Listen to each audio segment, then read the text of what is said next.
आशीर्वाद भैया लोग के तरफ से बार बार कि तुम्हारा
सभी भैया की तरफ से भैया भैया सुनिए एक लाइन और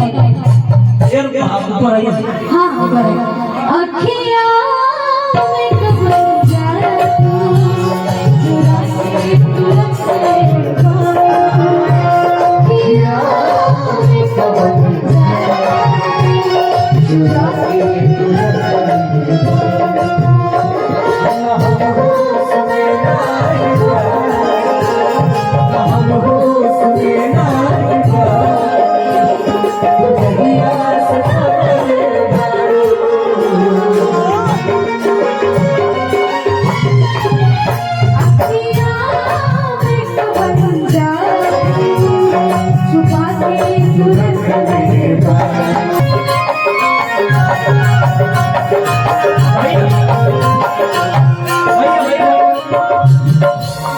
और हनी के कोरे अपना चबावे लुनत से पागल को दिलवार पहिल के मुलाकात से और नहीं जा सनहिया के निवता नहीं जा सनहिया के निवता